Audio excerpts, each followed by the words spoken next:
সমস্ততে আছে দেই ভগৱন্ত।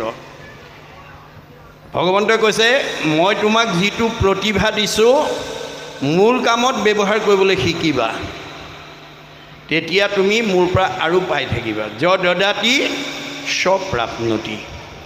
আজি আপোনালোকে মূল কামত তুমি দুহাতে দিলে মই তোমাক চাৰি হাতে দিম, তুমি এগুণ লগালে তোমাৰ অনন্ত গুণ দিম, মই তোমাৰ ধাৰ নেখাওঁ। এক গুণ লগাইলে অনন্ত গুণ হয়, নাজানি মুগুদ সবে ধন সাঞ্চিত হয়। মই জানিব পাৰিলোঁ যে বহুতৰ মানে অন্নদানৰ সাজ থাকিহে গৈছে পৰৱৰ্তী বৰ্ষলৈ, এইটো শুভ লক্ষণ। আপোনালোকে প্ৰত্যেকেই মনতে ভাবিব মই অহা বছৰলৈ ভকতক এসাঁজ খুৱাম, হয়নে? অৰ্থ আৰ্জি বাৰ কিঞ্চিত একো নাহি ফল, যদি নভ জয় হৰি চৰণ কমল।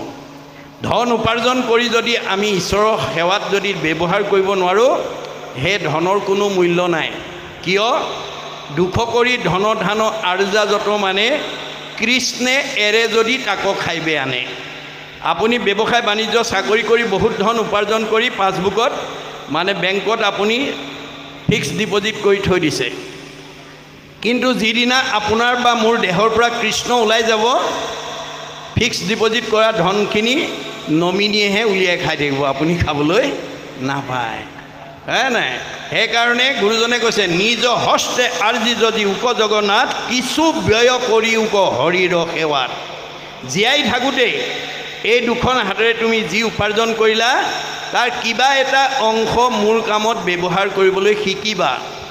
যিবা কিছু আছে ধন তেজাত আৰু মোহ মন, কিছু ব্যয় কৰা হৰি অৰ্থে। তেবেকে ভকতি বাঢ়ে মাধৱত প্ৰেম চৰে, তেবে ধন নাযায় তাৰ ব্যৰ্থে। ভগৱানৰ কামত যদি যিটো দিব সেইটো ব্যৰ্থ হৈ নাযায়, এক গুণ লগাইলে অনন্ত গুণ হয়। আপুনি এগুণ লগালে অনন্ত গুণ দিব। ভগৱানে ভকতৰ ধাৰ নাখায়, তাৰ উদাহৰণটো দ্ৰৌপদীৰ ক্ষেত্ৰত দেখুৱাই থৈ গৈছে। আপোনালোকে জানে দ্ৰৌপদী ভগৱন্ত কৃষ্ণৰ 16,108গৰাকী ভাৰ্যা, 8গৰাকী চবতকৈ ধুনীয়া আৰু 8গৰাকী কৃষ্ণই বেছি ভাল পায়, তেওঁলোকক অষ্টমহিষী বুলি কোৱা হয়। কিন্তু 8গৰাকীতকৈ দ্ৰৌপদীক বেছি ভাল পায়। এই কথাটো 8গৰাকীয়ে জনাৰ কাৰণে 8গৰাকীৰ মনত খুব, আমি ধুনীয়া ধুনীয়া 8গৰাকী থাকোঁতে এওঁ আকৌ দ্ৰৌপদীকো ভাল পায়। কিন্তু কৃষ্ণ চবৰে হৃদয়তে আছে, কোনে কি ভাবিছে চব কথা জানে। তেওঁ ভাবিলে মই অষ্টমহিষীয়ে মই কিয় দ্ৰৌপদীক ভাল পাওঁ, এই কথাটো যদি বাস্তৱ উদাহৰণৰ দ্বাৰা দেখুৱাই নিদিওঁ, অনাগত দিনত এওঁলোকে মোৰ ওপৰত ক্ষোভ ৰাখি থাকিব। গতিকে এওঁলোকক সংস্কাৰ কৰি দিব লাগিব। এই বুলি তাৎক্ষণিকভাৱে কৰ্ম আঁচনি যুগুতাই লৈ অস্ত্ৰ পৰিচালনা কৰি আছে আৰু দ্ৰৌপদীক আমন্ত্ৰণ কৰিছে।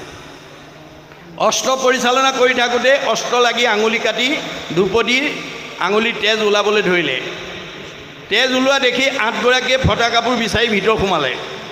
সেই মুহূৰ্ততে দ্ৰৌপদী আহি তেওঁৰ সন্মুখত উপস্থিত হ'ল আৰু কৃষ্ণৰ আঙুলি কাটি তেজ ওলোৱা দেখি তেওঁ অকণো অপেক্ষা নকৰি পিন্ধি যোৱা শাৰীখনৰ আঁচল এটা ফালি তৎক্ষণাত কৃষ্ণৰ আঙুলি বান্ধি তেজ ৰাখি দিলে। বাকী 8গৰাকীয়ে ফটা কাপোৰ লৈ আহি দেখে দ্ৰৌপদীয়ে কৃষ্ণৰ আঙুলি বান্ধি তেজ ৰাখিলে। ভালেতো এওঁক ভাল পায়। সেইদিনাহে বুজি পাইছে কৃষ্ণই দ্ৰৌপদীক কিয় ভাল পায়। কৃষ্ণই দৈহিকভাৱে নহয়, ভক্তিত ভাল পায়। তেওঁলোক সংস্কাৰ হৈ গ'ল, কিন্তু দ্ৰৌপদীৰ এটুকুৰা বস্ত্ৰ ধাৰ লাগিল।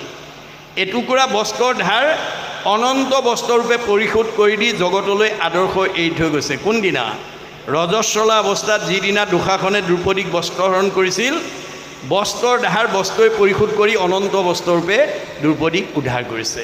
যে দ্ৰৌপদীক যদি দিয়ে আমাক নিদিব কিয়, এই বিশ্বাস আমাৰ লাগিব লাগিব ভগৱানৰ ওপৰত দেই। বিশ্বাসে পাইবে তাংক তৰ্কে বহুদূৰ। আমি ভগৱন্তক বিশ্বাসেৰে ল'ব লাগিব, তেতিয়া আমি পাম। আমাৰ এজন দাৰ্শনিক পণ্ডিতে কৈছে be faithful to your land will be faithful to you. আপুনি মাটিডৰাক বিশ্বাস ৰাখি খেতি কৰক, মাটিডৰাই আপোনাৰ বিশ্বাস কেতিয়াও ভংগ নকৰে। আপুনি ভগৱন্তৰ ওপৰত বিশ্বাস ৰাখি কৰ্ম কৰক, আপোনাক ভগৱন্তই কেতিয়াও বিমুখ নকৰে। গতিকে এই তথ্যবিলাক আমাক দি থৈছে। গতিকে আপুনি তৃণমূল এটা আত্মাৰ পৰা ভগৱানে কৈছে মই তোমাক যিটো প্ৰতিভা দিছোঁ, তুমি পুণ্য অৰ্জন কৰিবলৈ হ'লে মই দিয়া প্ৰতিভাটো মূল কামত ব্যৱহাৰ কৰিবলৈ শিকিবা। মই মানে তৃণমূল এটা আত্মা, মই মানে পৰিয়াল, মই মানে সমাজ, মই মানে অনুষ্ঠান, মই মানে প্ৰতিষ্ঠান, মই মানে দল, মই মানে সংগঠন, মই মানে জড়জগত, মই মানে জীৱ জগত, মই মানে নিখিল জগত। অহমেবাচ মে অগ্ৰে ন অন্যত সতসৎ পৰম প্ৰচ্ছাদ অহম যো এতৈছ যো অৱশিষ্টতে সুইচয় অহম। আদিত মই, মধ্যত মই, শেষত ময়েই থাকিম। তুমি দেখা জগতখন মিছা, জগত মিথ্যা। ব্ৰহ্ম সত্য, ব্ৰহ্ম সত্য, জীৱ ব্ৰহ্ম এব কেৱলম, জীৱই ব্ৰহ্ম। আপুনি তৃণমূল এটা আত্মাৰ পৰা বিশ্ব ব্ৰহ্মাণ্ডৰ উপকাৰৰ কামত আপুনি এই শৰীৰটো প্ৰয়োগ কৰক। পৰোপকাৰায় ইদম শৰীৰম, পৰৰ উপকাৰী কামত এই শৰীৰটো ব্যৱহাৰ কৰক, পুণ্য হ'ব। মনত ৰাখিব, আপুনি পুণ্য আৰ্জন কৰিব নালাগে, কৰ্ম কৰক, পুণ্য নিজেই হ'ব। এই 4 দিনীয়া কাৰ্যসূচীত আমন্ত্ৰিত অতিথিসকল ভগৱন্ত স্বৰূপ, ভকত ভগৱন্ত অভিন্ন। আপুনি কৃষ্ণ কীৰ্ত নকৰিয়া ভৈলোহো বৰ্বৰ, ইটো হস্ত বাহু মিছা মৃতক খবৰ। এই 4 দিনীয়া কাৰ্যসূচীত ভকতক সেৱা শুশ্ৰূষা ধৰিবৰ কাৰণে আপোনাৰ হাত দুখনত সমৰ্থ থকা স্বত্বেও আপুনি যদি ব্যৱহাৰ নকৰে, আপুনি এই শৰীৰটো যদি এই 4 দিনীয়া যজ্ঞ সৰ্বতোপ্ৰকাৰৰ সাফল্যমণ্ডিত হোৱাত যদি অকণমান আপুনি আত্মনিয়োগ নকৰে, তেতিয়াহ'লে আপোনাৰ এই শৰীৰ ধৰাৰ কোনো সাৰ্থকতা নহ'ব। গতিকে আপুনি পৰৰ উপকাৰৰ কামত ব্যৱহাৰ কৰিবৰ কাৰণে এই শৰীৰটো দিছে বুলি বেদে কৈছে।